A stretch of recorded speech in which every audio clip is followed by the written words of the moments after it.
Raise your hand if this week you shoveled so much snow that it hurts to do this. Right?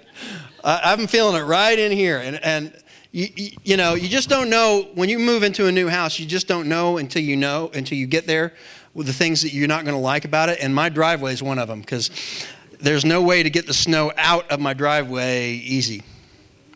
But snow, I mean, it looks like more like Christmas than Easter, doesn't it? And what is Easter all about? You know, we have a Charlie Brown Christmas special to tell us what Christmas is about, right? Charlie says, what's Christmas all about? Linus tells him. But we don't have one of those for Easter. Now, we know Christmas, that word, Christ, Mass, right? Christ means Messiah, it's Jesus. Mass refers to a church service, a worship service. But Easter, it was in 312 AD that Emperor Constantine adopted Christianity as the state religion. And it created this pagan Christian soup that stewed together for a long while until all those diverse groups, their observances sort of melded together. And the observance of the fertility goddess Estra eventually gave us chocolate Easter eggs. Yeah. Estra, Easter, fertility goddess, the rebirth of spring. Not that you know that we're in spring right now, right? Rebirth of spring is on hold temporarily. But the other symbols of fertility, such as eggs, rabbits, they know how to reproduce. They're very fertile. Of course, that's not what they signify for us today, is it? We don't even think about those things now, right? And don't worry, I'm not going to call you a pagan if you eat a Reese's peanut butter egg later today, right? Now, if you eat 6 of them in one setting, I might call you a glutton, right? But Easter has become known as the day we celebrate the resurrection of Jesus. Jesus, the Son of God, the Messiah, rising from the dead, kind of a big deal. Without Jesus coming from God, becoming a human, subjecting himself to ugly human violence and hatred, giving his life in sacrifice for the sake of that violent humanity.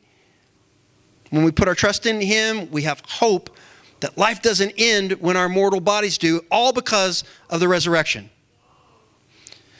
Because death couldn't hold him. But Jesus came for more than just Christmas and Easter. And I'm not talking about Mother's Day or Halloween or the 4th of July, right?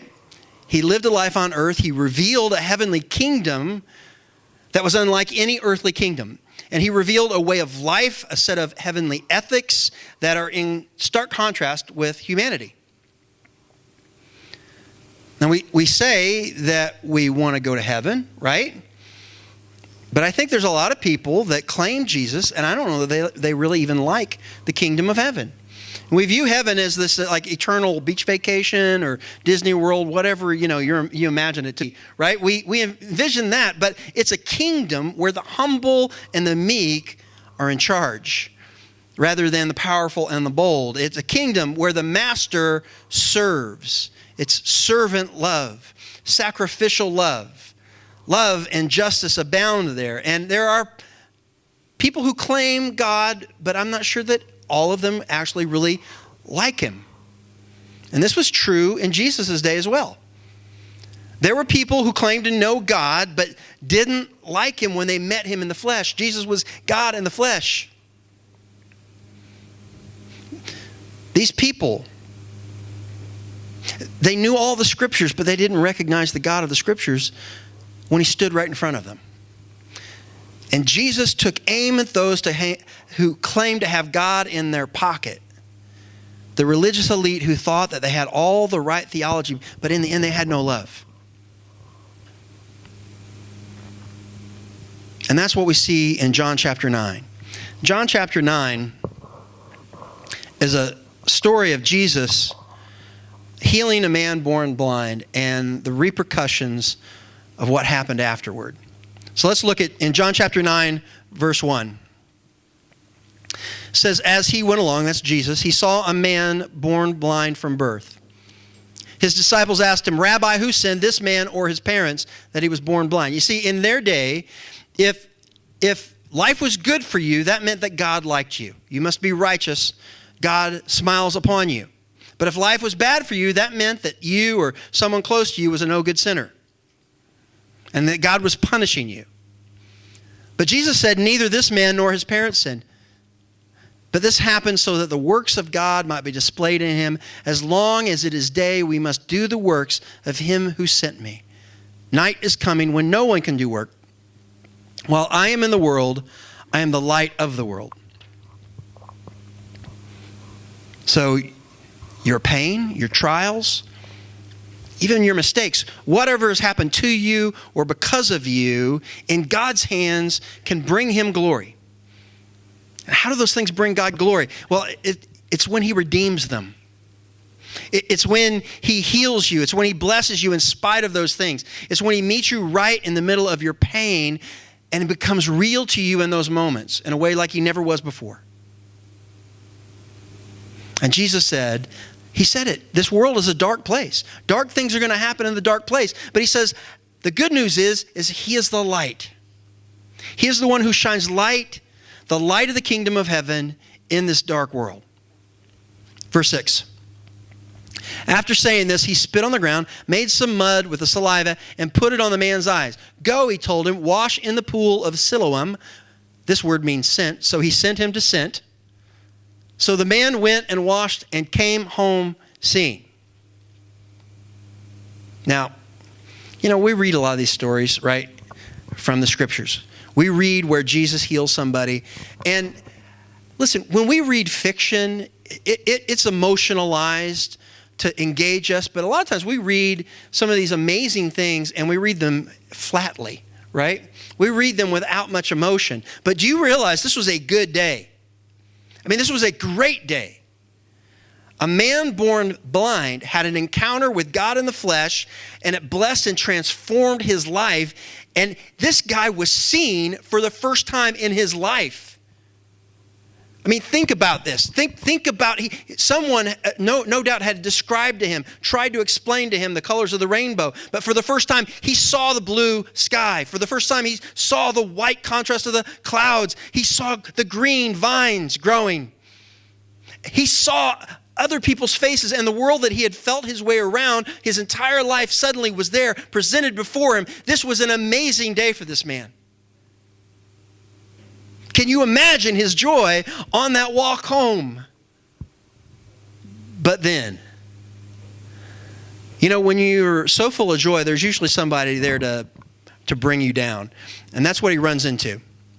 His neighbors and those who had formerly seen him begging asked, "Isn't this the same man who used to sit and beg?" Some claimed that he was. Others said, "No, he only looks like the man." I mean, can you imagine? They're having this debate about, no, that's not him. He's like, hey, guys, I'm right here. I'm in the room. I'm the man. I am the man. How then were your eyes open, they asked. He replied, the man they called Jesus put some mud on my eyes. He told me to go to Siloam and wash. So I went and washed, and then I could see. Where is this man? They asked. I don't know. And not to be crude, but it's like, hey, I couldn't see which way he was going before I went and washed. Right? And it says then, they brought to the Pharisees the man who had been blind. Now the Pharisees were the religious leaders of their day, right?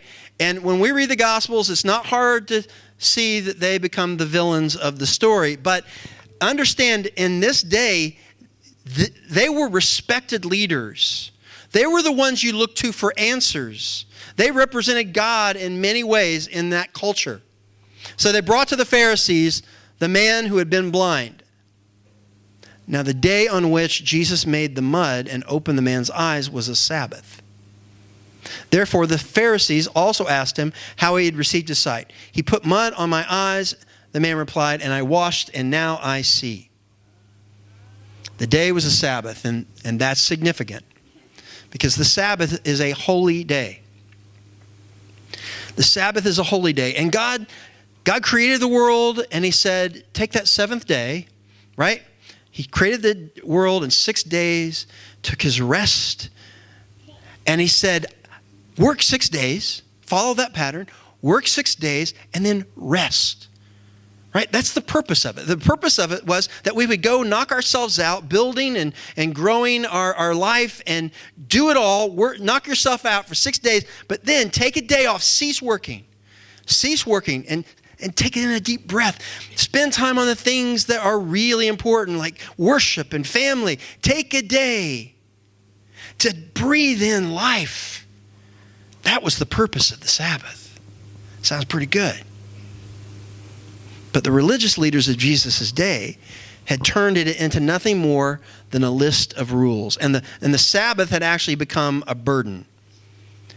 You couldn't just go on a walk. You had to think about how far you were walking from home. Because if you go too far, then you break the Sabbath. And some people would actually tether themselves with a rope so that they wouldn't break the Sabbath. So you had to walk around all day with a rope so you didn't break the rules. And if your ox got stuck in the ditch, am I allowed to save my ox? Or, am I breaking the Sabbath? I don't know what the blue laws, are there any blue laws that still exist in the state of North Dakota? It used to be, most states have blue laws of some sort, right? Still lingering around. It used to be that on Sunday, everything shut down, right? All the businesses in town would shut down, and it was you would go worship, and you would rest, and you would hang out. It was a day where everybody stopped. Now, I'm from Indiana, and they still have a couple of blue laws. You can't buy alcohol on Sunday. The liquor stores are closed. And you can't buy a car on Sunday. The dealerships are closed. Now, you can get in the car that you bought on Saturday and drive to the pub because the pub's open. And you can get blind drunk and then drive home drunk. Right? Sometimes the rules just don't make sense, do they? Right? Sometimes the rules are like arbitrary and the purpose of the day is completely lost. And that is what happened with the Sabbath. Because a wonderful thing had just happened on the Sabbath, but they saw it as a terrible thing because healing, I guess, is work, and you can't work on the Sabbath. Let's read on. Verse 16. Some of the Pharisees said, "This man is not from God, for he does not keep the Sabbath." But others asked, "How can a sinner perform such signs?" So they were divided. Then they turned again to the blind man. "What have you to say about him? It was your eyes he opened." And the man replied, "He's a prophet." Okay? He said a prophet is someone sent from God, empowered by God. But how insane is this? A man born blind was given sight for the first time, and rather than rejoice, it was a problem. Their entire view of God was just a list of rules. And if your worldview is all about the rules of your system, then rather than the concerns of humanity, how broken of a worldview is that?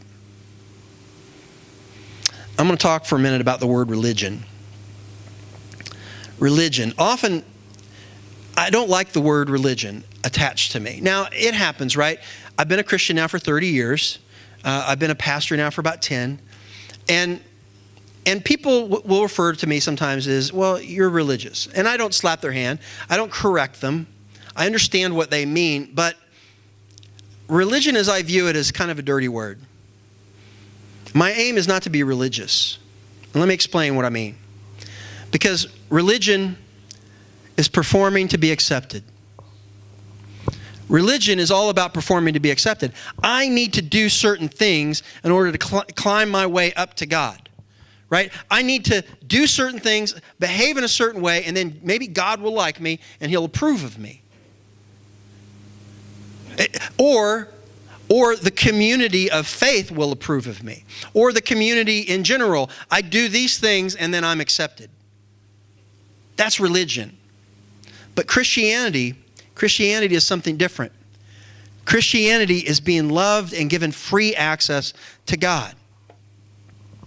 The Christian message is that God showed favor on us when we didn't deserve it. We didn't deserve it. The Christian message is that God Rather than expecting us to climb up to where he is, he reached down to where we are to bring us to himself for the purpose of relationship because he loves us in spite of our mess. That's the Christian message. Performance is true of religion, but more than just religion. I mean, are these things not true about our politics? Is that not true? I mean, we live in a world where we're so polarized, and if you break the rules of one side, then you're canceled. You're canceled. We're very tribal. We create these boundaries, a box. And we are told we must remain inside that box or we will be expelled from the box. An example. Okay, if I say that America has systemic racism, then people on the political right will call me woke and cancel me. Likewise, if I suggest that the unborn have a right to life, the people on the political left will cancel me and call me a fascist. We live in a cancel culture. And if you cross that line of that team's code, you are canceled. You're shut out. You no longer have value. And you're not seen as human. And it's not just a religious thing. It's a secular thing as well, right? If you do not meet the standards and expectations, you are disqualified. And regardless of what box it is, whether it's religion or religion of politics, secular code, here's something true of Jesus. Jesus will not fit inside our box. You can't contain him. Religion, political party, culture, homogeny, that's us behaving to fit in. It's us performing to win. It's us achieving so that God will like us or the community will like us. But the good news about Jesus is he likes us even when we're unlikable.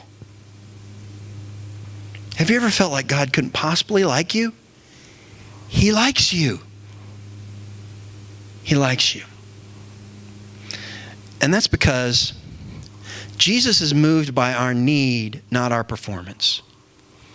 He's moved by our need, not our performance. What had the blind man done to earn God's favor? What had he done to deserve the blessing of the miracle? Nothing. All he needed to get God's attention was a need. Does anyone here have a need? Yeah. Verse 18. They still did not believe that he had been blind and had received his sight until they sent for the man's parents. Is this your son, they asked? Is this the one who you say was born blind? How is it that he can now see? We know he's our son, the parents answered, and we know he was born blind, but how he can see now or who opened his eyes, we don't know. Ask him. He's of age. He'll speak for himself. His parents said this because they were afraid of the Jewish leaders, who already had decided that anyone who acknowledged that Jesus was the Messiah would be put out of the synagogue. That was why the parents said, ask him, he is of age. Do you see that cancel culture? Do you see the control and the fear? In their day, the synagogue was their local church, but more than that. It was their community center. It was the center of their community. And to be cast out of there was to be shamed or shunned from the entire community. And unlike here and now, if we compare that to a church, if things don't go well for you in one church, you just go, there's one down the street. Just go there. I mean, you got options. But to be cast out of the synagogue was to be expelled from community life. And when we see this description of the synagogue and these leaders, and this is not to be anti-Semitic, because this is true of Christian churches as well, right? But does that sound like a place where God dwells? Not a loving God. Not a God I want to follow. Timothy Keller says, if you don't believe in God, tell me the God you don't believe in, because I might not believe in that God either. This was not a system where God was at the heart of it. That was a broken human religious system. And that's because Religiosity is motivated by desire for control. Religiosity is motivated by desire for control. Some people want to keep the score. A relational dependence on God is a hard thing for some people to grasp. So they want to perform so they know the score is. Show me the line that I cannot cross.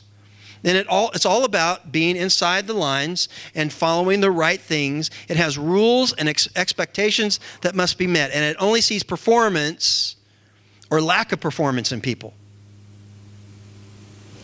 It's unable to see the clear work of God in a moment like this. And it doesn't understand the heart of God. Verse 24. A second time they summoned the man who had been blind. Give glory to God by telling the truth, they said. We know this man is a sinner. Do you see the gaslighting here, the manipulation? They need the man to deny that God was involved in his miracle. Otherwise, their religious system crumbles. He replied, whether he's a sinner or not, I don't know. One thing I do know, I was blind, but now I see. And they asked him, what did he do to you? How did he open your eyes? He answered, I've told you already and you didn't listen. Why do you want to hear it again? Do you want to become this man's disciples too? That was a jab. I like this guy. I mean, the greatest thing to ever happen to this man just happened. And he's fed up with these religious leaders. Instead of celebrating with him, they put him on trial. And he had no doubt spent his life being respectful of them, honoring them, and now he saw them for what they actually are. Strict and heartless. They could care less that his life had just been transformed. Verse 28.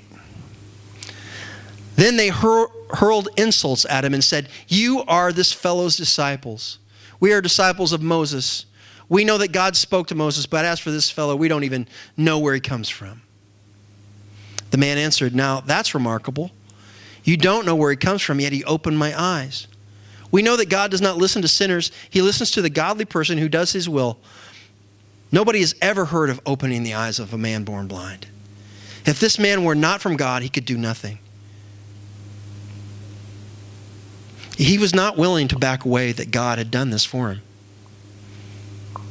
To this they replied, you were steeped in sin at birth. How dare you lecture us? And they threw him out. They threw him out of their presence, and they threw him out of the synagogue. They threw him out of good standing in the community, all because Jesus had healed him on a Sabbath.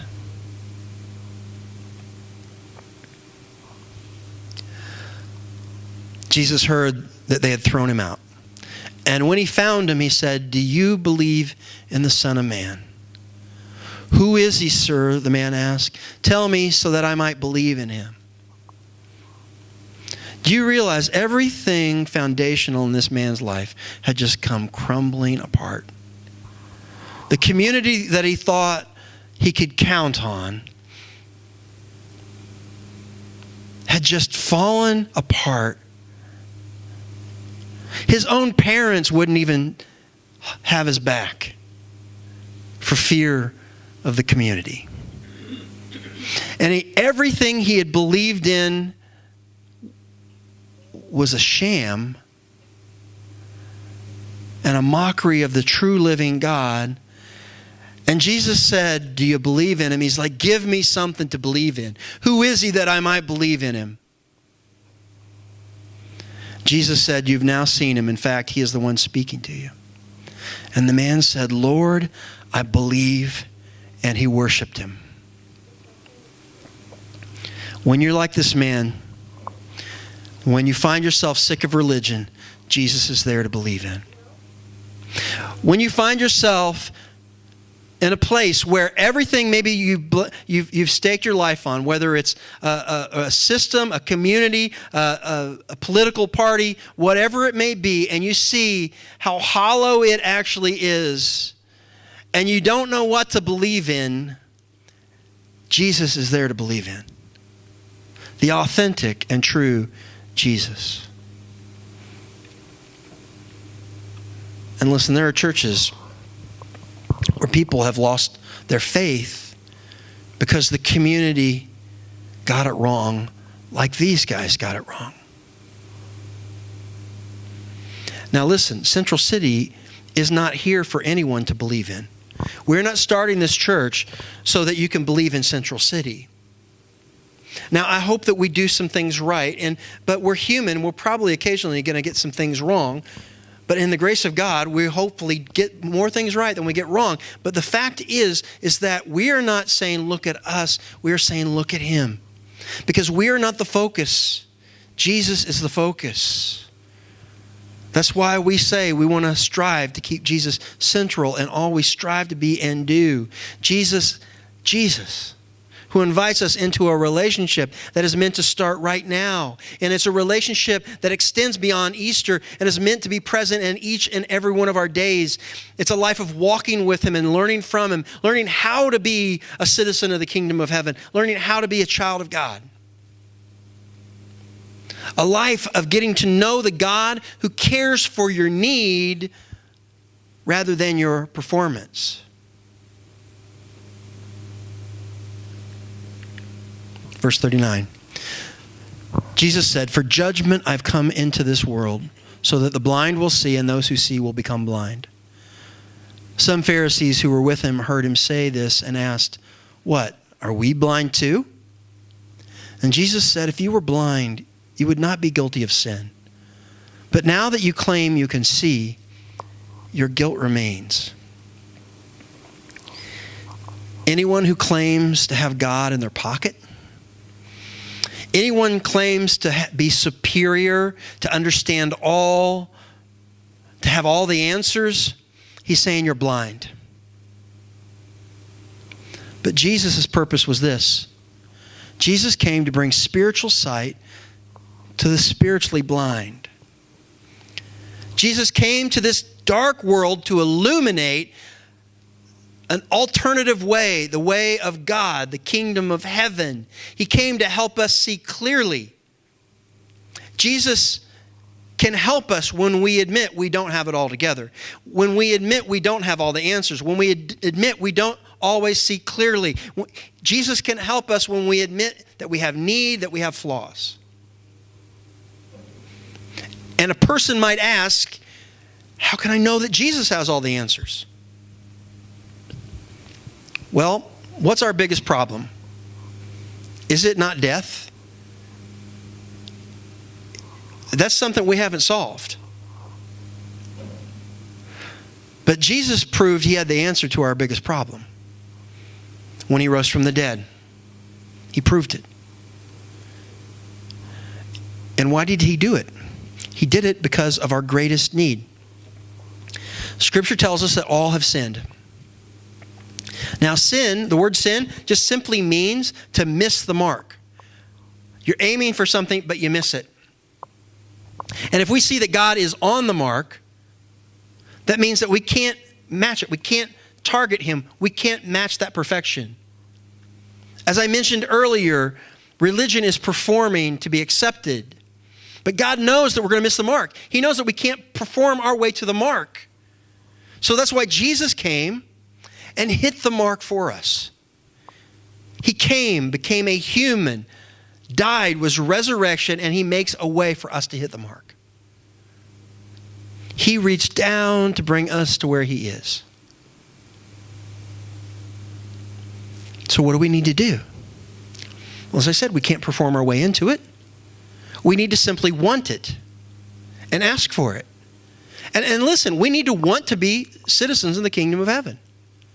We need to want the relationship with God that he offers us.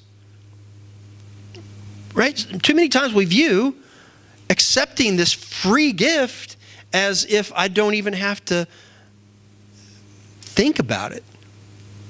But it's access into a relationship with God. And all that we need to do to gain it is to believe it, is to want it, believe it, and ask for it. It's that simple. You got to want it, believe it, and ask for it. He doesn't expect you to clean up your act before you come meet him. He says, come meet me. Come meet me. So maybe you felt like you needed to perform to earn God's favor. You don't. And maybe you felt like you could never be with God because you can't manage to perform and achieve something. I'm going to ask the worship team to come back up. We're going to close with a song, but let me just ask you this. Do you want it? Do you believe it? And if you've not yet asked for it, it's as simple as this. It's as simple as saying, Jesus, I want it. Forgive me of my sins. Give me that relationship that I couldn't possibly earn.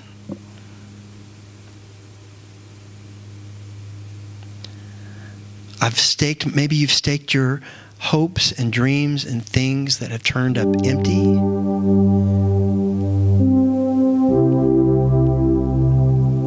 Well, you can now turn to the one worth believing in. Jesus, the Son of God.